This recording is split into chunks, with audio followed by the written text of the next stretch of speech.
Hello my friend, welcome to Kryptonic one. बहुत बहुत स्वागत है मेरे चैनल में आपका। दोस्तों, दो फंड है मार्केट में, बहुत जबरदस्त तेजी से फैल रहे हैं। एक तो नेक्सा टोकन का जो फंड है वो फैल रहा है, इसके बारे में डिस्कस करेंगे। और दूसरा जो है एमईएक्सी एक्सचेंज का जो फंड फैल रहा है उसके बारे में डिस्कस करेंगे। उससे पहले दोस्तों मैं आपको ये बता दूं कि ये मेरा क्रिप्टोनिक वन करके चैनल है और काफी लोगों ने बहुत अच्छा मुझे सपोर्ट किया। और 640-41 करके मेरे वीडियो हैं और ये जो वीडियो है काफी लोगों ने पसंद किया और मुझे सपोर्ट भी किया, मेरे को सब्सक्राइब भी किया। उसके लिए बहुत बहुत थैंक यू, बहुत बहुत धन्यवाद आपका। ठीक है, ऐसे ही कंटेंट्स मैं बनाता रहूंगा और मोस्ट ऑफ द टाइम मैं जो चुनता हूं वीडियो अपने कमेंट बॉक्स से चुनता हूं। कमेंट बॉक्स के अंदर जितना भी आप टोकन के बारे में बताओगे, मैं जो है कभी कभी वहां से पिक करता हूं टोकन। कभी मेरे को डीएम करते, कभी मुझे खुद इंपॉर्टेंट लगते हैं वो टोकन को बताने के लिए, तो मैं वो बताता हूं। लेकिन मैं हमेशा किसी भी मैसेज को नजरअंदाज नहीं करता। अगर कोई बंदा सोच रहा होगा कि मैंने उसके मैसेज नहीं देखे, तो या तो उसका टोकन होगा वो उतना यू नो कि लोग उसके बारे में ज्यादा नहीं पूछ रहे होंगे, या कोई टोकन होगा वो जो कोई शिट कॉइन या मीम टोकन होगा। लेकिन मोस्ट ऑफ द टोकन को मैं पिक करता हूं और आने वाले टाइम में और ज्यादा पिक करूंगा। तो बने रहिए मेरे मैसेज के मतलब कमेंट बॉक्स के अंदर मैसेज करते रहिए। ठीक है, और मैं वहां से पिक करता रहूंगा और आपको आपके साथ इंटरेक्शन में करता रहूंगा। आई होप आगे भी ऐसे ही मेरे वीडियो आप देखते रहेंगे और कहीं ना कहीं सपोर्ट करते रहेंगे। चलो, ये तो बात रही, हर यूट्यूबर ही करता है कि सपोर्ट और लाइक एंड सब्सक्राइब। वो एक अलग बात है, अच्छा लगेगा तो आप जरूर करोगे, नहीं लगेगा तो आप नहीं करोगे। ठीक है, अब चलते हैं अपने टॉपिक के ऊपर, क्योंकि टॉपिक ज्यादा इंपॉर्टेंट है।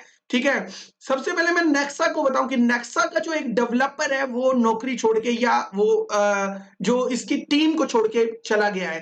ठीक है, चला गया है, ये जा रहा है या कुछ भी है, उसने एक अच्छा खासा एक मैसेज किया है कि मैं यहाँ से छोड़ के जा रहा हूँ, कि और जो है ये टीम संभाल लेगी, कि मैं कॉन्फिडेंट हूं। और ये ये भी बोल रहा है इमोशनली कि टीम जो है मेरे जैसा जो कॉन्फिडेंट जो बंदा है वो ढूंढ लेगी, या ये है जो जो भी है, टीम को छोड़ के वो जा रहा है। और वो लोग ये इसको एक बहुत बड़ा फंड समझ के इसके नक्शा को काफी लोग बेच रहे हैं, इसमें से निकल रहे हैं। तो दोस्तों मैं ये बता दूं कि जब भी कोई ऐसा फंड आता है और जो जो लोग हैरान परेशान होकर इसको बेचते रहते हैं, इट्स फाइन, ये कॉमन चीज है, कोई इतनी बड़ी बात नहीं है। लेकिन कहीं ना कहीं जो फंड के पीछे जो होता है एक बाइंग अपॉर्चुनिटी भी होती है। ये वैसे तो मैं ये नहीं कह रहा कि भाई ऐसे खरीदो या बेचो, ये मैं नहीं कह रहा। तो सबसे पहले मैं आपको बता दूं, इस वीडियो के अंदर किसी भी तरह का कोई फाइनेंशियल एडवाइस नहीं है। डिस्क्लेमर आपके सामने है, अपनी खरीद और बेच करनी हो तो अपने हिसाब से आप करना। अब चलते हैं दोबारा से इसके फंड के ऊपर। देखो दोस्तों, फंड मार्केट में आते रहते हैं और जाते रहते हैं। बाइनांस का भी फंड आया और काफी एक्सचेंजेस का फंड आया, और कहीं ना कहीं जो है जो टोकन नीचे गए फिर उसके बाद ऊपर आ गए।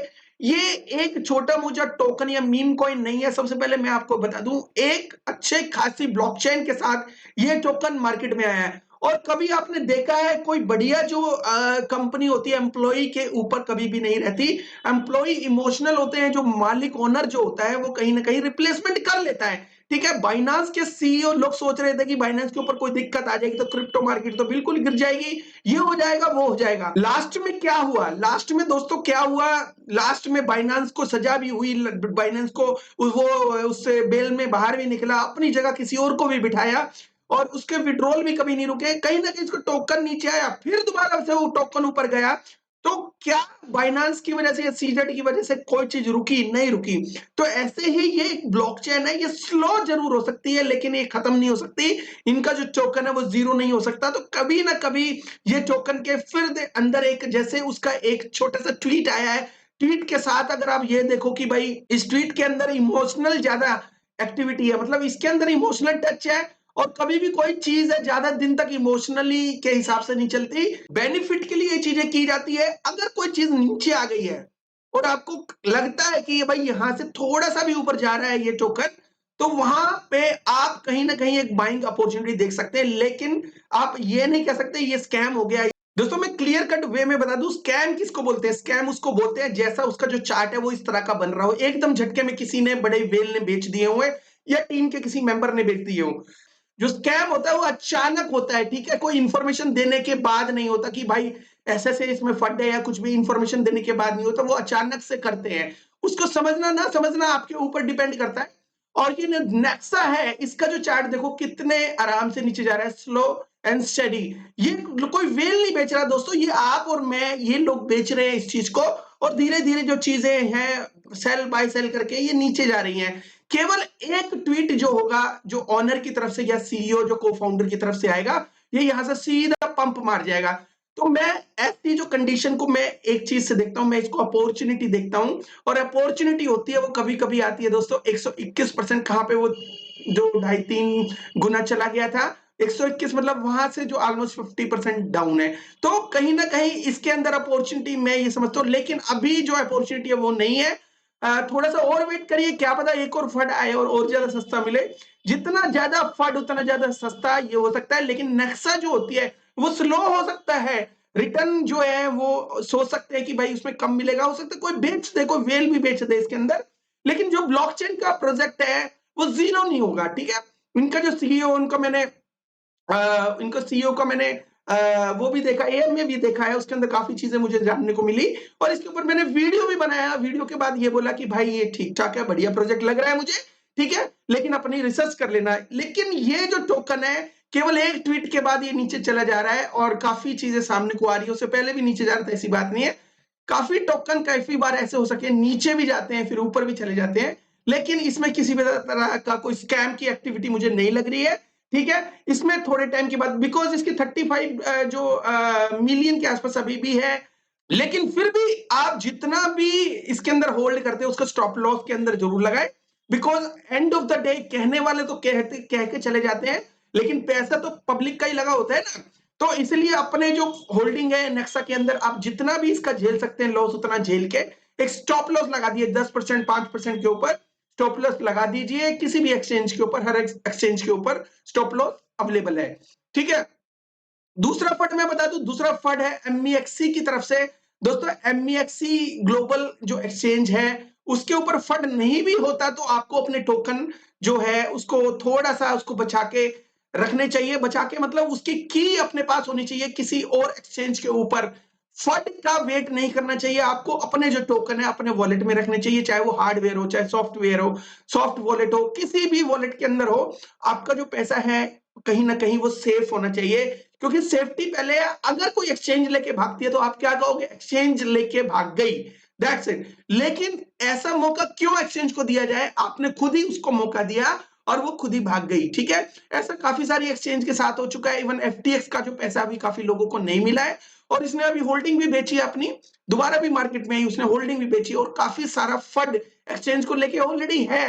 हर कोई एक्सचेंज बाइनांस की तरह नहीं होती, लेकिन हम तो ये भी कहते हैं कि बाइनांस के ऊपर भी फंड रखना ठीक नहीं है। आज नहीं तो कल, नहीं तो परसों कोई दिक्कत आई, ठीक है, बाइनांस का जो सीजेड है उसके ऊपर कोई दिक्कत आई, कल को वो बीमार पड़ गया, कल को ये हो जाता, कल कोई बात हो जाए, तो एकदम तो आपके जरूरी नहीं है कि क्या पता आपके फंड लॉक हो जाए या कोई दिक्कत आ जाए। तो इससे अच्छा है ना, किसी को पावर ही मत दो उस चीज के लिए। अपना जो फंड है अपने पास, अपने हार्डवेयर में रखो या अपने किसी कैसे भी रखो, वो आपकी अपनी अपना अपना फैसला है, ठीक है। फंड के अंदर आना और डरना, फिर घबराना और बाय करना, कुछ लोग क्या करते हैं, कुछ लोग सीखना नहीं चाहते इस चीज को, डिसेंट्रलाइज्ड वे को। लेकिन कहीं ना कहीं जो डिसेंट्रलाइज्ड वे है आपको एक नॉलेज जो प्रोवाइड करता है। दूसरी चीज ये है कि कभी कोई ऐसी बात हो जाए तो डिसेंट्रलाइज्ड में तो कोई दिक्कत आती नहीं है, ठीक है। थोड़ी देर के लिए अप एंड डाउन तो चलता ही हर जगह, लेकिन जो कभी कभी क्या होता है, जो आपके जो किसी एक्सचेंज में से ज्यादा कोई विड्रॉल होते हैं वो निकलते नहीं है, ठीक है। ज्यादा विड्रॉल वो क्या करते हैं, आपके फंड को रोक लेते हैं, कभी कभी वो चेन को बंद कर देते हैं। आजकल जो एमईएक्सी के ऊपर बीएनबी चेन नहीं आ रही, बहुत ही बेकार हिसाब किताब होता है।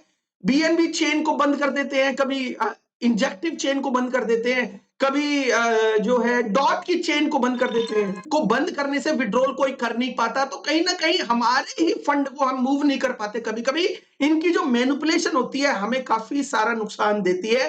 कभी कहीं पे हमने आपको कहीं पे भेजना अपना पैसा, तो अपने पैसे को भेज नहीं सकते, बिकॉज उसका रीजन क्या है, उन्होंने क्या होता है चेन बंद कर रखी होती है। अभी 3 से 4 जो है टोकन्स की जो चेन ही इन्होंने बंद कर रखी है एमईएक्सी ने, ये भी कहीं ना कहीं एक फंड ही होता है। देखो कहीं ना कहीं ये आपका जो पैसा है उसको बाहर जाने से रोकते हैं, मैनिपुलेशन का कारण बनते हैं। तो इससे अच्छा है कि अपने आप को एक फ्रीडम की तरफ फ्री रखिए, उसके बाद अपने जो भी है कहीं पे भी अपने आप को अपने जो टोकन है सिर्फ रखिए, बिकॉज़ एक्सचेंज का कोई भरोसा नहीं है, कोई गवर्नमेंट इसे बंद कर सकती है, इनके आईपी एड्रेस को ब्लॉक कर सकती है, कुछ भी हो सकता है, ठीक है? इससे इससे बेटर ये है कि अपने फंड के जो मालिक है आप अच्छी तरह बनिए और उसको सेफ कैसे रखना है ये आपको अच्छी तरह पता है, इसमें बताने की कोई जरूरत नहीं है, हर दूसरा यूट्यूबर इसके ऊपर ऑलरेडी आपको बता चुका है, ठीक है? तो ना मैं एमईएक्सी का जो फंड है वो फंड समझता, बिकॉज ऑलरेडी आपको ये सब चीजें बता दी गई है। ना मैं जो नेक्सा है इसको मैं किसी तरह का फंड समझता, इसको मैं एक अपॉर्चुनिटी के हिसाब से देखता हूं। आज नहीं तो कल नेक्सा के अंदर फिर से फंड आना शुरू हो जाएगा। यहां से और यहां तक अगर वॉल्यूम देखो तो हल्का सा बढ़ता चला जा रहा है। लोग और वेल्स अपॉर्चुनिटी का फायदा उठाएंगे, यहां से पंप होगा, फिर दोबारा से वही वो हो जाएगा। सब उस ट्वीट को भूल जाएंगे, सब जो डेवलपर आया गया है, कौन किसको जानता है, केवल जो जानते हैं नेक्सा को जानते हैं लोग। इसमें छोटी सी इंफॉर्मेशन लीक होगी या कुछ भी उससे लीक होगा कोई फर्क नहीं पड़ता।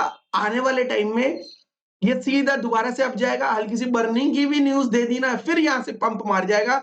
तो ये भी कोई फट नहीं है, एम्प्लॉय आते हैं एम्प्लॉय जाते हैं, और कोई भी कंपनी होती है कोई भी ब्लॉकचेन होती है एम्प्लॉय के दम पे नहीं चलती। एम्प्लॉय दूसरा भी हायर कर सकते हैं, थोड़ा सा महंगा भी हायर कर सकते हैं, इनके पास फंड की कमी नहीं होती है। मोस्ट ऑफ द जो ब्लॉकचेन के जो प्रोजेक्ट है उन्होंने खूब पैसा ऑलरेडी कमाया है, और उनके पास जो गैस फीस आती है, उनके पास होल्डिंग होती है, वो काफी टोकन्स में होती है, वो काफी महंगे डेवलपर को भी हायर कर सकते हैं।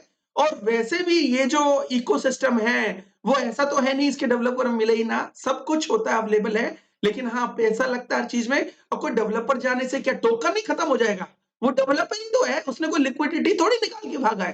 तो कहीं ना कहीं आप उस चीज से बेफिक्र रहो। वो फंड जो छोटा सा है किसी भी तरह से आपके जो फंड को बिल्कुल नुकसान नहीं पहुंचाएगा, ठीक है?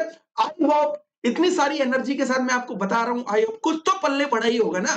तो ये छोटा सा वीडियो था नेक्सा के बारे में और एमईएक्सी के फंड के बारे में। आई होप इसके बारे में क्लियर हो गया होगा क्या करना है, और अपना डिसीजन लेना, अपने मालिक खुद बनो, किसी और के इशारों पे नाचने से अच्छा है अपना डिसीजन खुद से लो, अच्छा लो, बेकार लो, किसी को ब्लेम ना करो, ऐसे कुछ डिसीजन लो, ठीक है ना?